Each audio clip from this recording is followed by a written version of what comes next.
Tahimik ang gabi nang dumating si Brian sa lumang hotel sa gilid ng lungsod. Tinatawag itong La Esperanza Hotel. Pero sa itsura pa lang nito, parang wala ng pag-asa ang lugar. Kupas ang pintura, may mga bitak ang dingding, at ang ilaw sa labas ay kumikislap na parang humihinga. Sigurado ka bang dito? Tanong ng taxi driver habang nakatingin sa rearview mirror. Oo Manong, dito ang booking ko eh, sagot ni Brian kahit may kakaibang kaba sa dibdib niya. Bumaba siya at huminga ng malalim. Kailangan niya ng murang matutuluyan. Yun lang ang mahalaga. Hindi siya naniniwala sa mga kwento-kwento. Pagpasok niya, sumalubong agad ang malamig na hangin. Hindi galing sa aircon. Ibang lamig. Parang galing sa lupa. Check-in? Tanong ng receptionist na hindi man lang ngumiti. Opo ma'am. Habang inaabot ang susi, bumulong ang babae. Iwasan mo ang pool sa gabi ha. Napakunot ang noo ni Brian. Bakit naman po? Ngumiti ang receptionist, pero hindi man lang umabot sa mata. Para sa ikabubuti mo. Pagdating sa kwarto, sinubukan niyang mag-relax, pero may kakaibang pakiramdam, parang may nakatingin. Ilang beses niyang sinilip ang bintana, pero puro dilim lang ang nasa labas. Bandang 12:00 ng gabi, hindi siya makatulog. Nakaramdam siya ng uhaw kaya bumaba siya para maghanap ng vending machine. Habang naglalakad sa hallway, napansin niya ang isang bukas na pintuan sa dulo, papunta sa pool area. Naalala niya ang sinabi ng receptionist, iwasan mo ang pool sa gabi. Pero dahil sa pagtataka, lumapit siya. Pagbukas niya ng pinto, bumungad agad ang isang lumang swimming pool. Malaki ito, pero madilim. May ilang ilaw sa ilalim ng tubig na nagbibigay ng maputlang asul na glow. Tahimik, sobrang tahimik. Nang biglang, parang may nahulog sa tubig. Napaatras si Brian. Hello? Walang sumagot. Lumapit siya sa gilid ng pool at doon niya nakita may anino sa ilalim ng tubig. Hindi gumagalaw. Parang tao. May tao ba dyan? Sigaw niya. Unti-unting gumalaw ang anino at biglang lumitaw.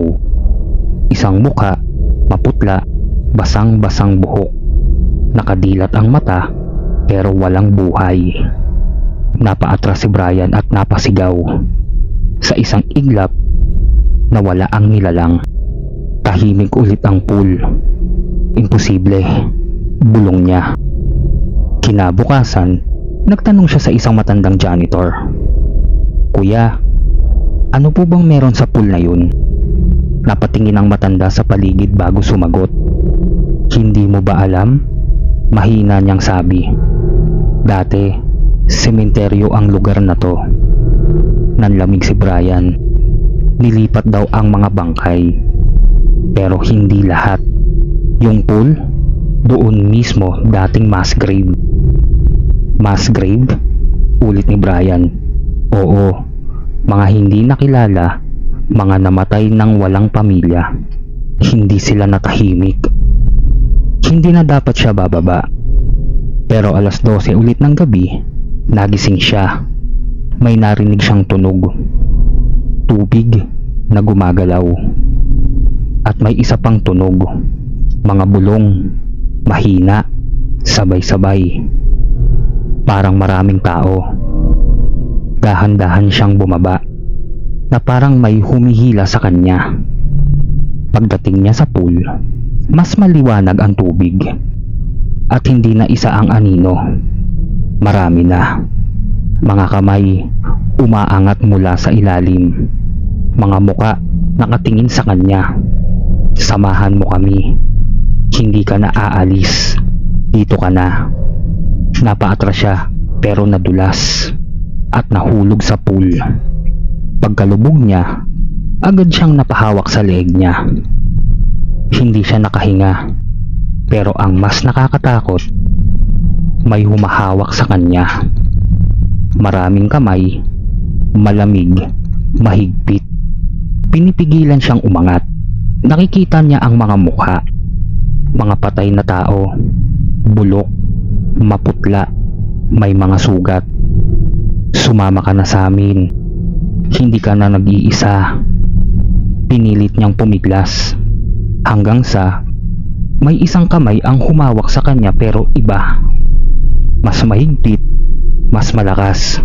Hinila siya pataas. Nagising si Brian sa gilid ng pool. Basang-basa. Hinihingal.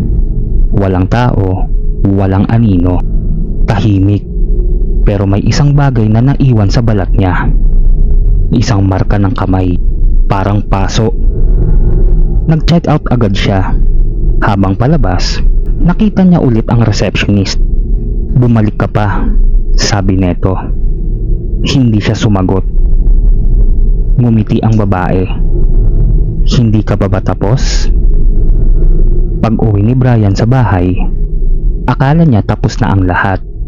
Pero isang gabi, habang naliligo siya, napansin niya ang tubig sa sahig. Hindi nawawala. At nang tumingin siya sa salamin, may nakatayo sa likod niya.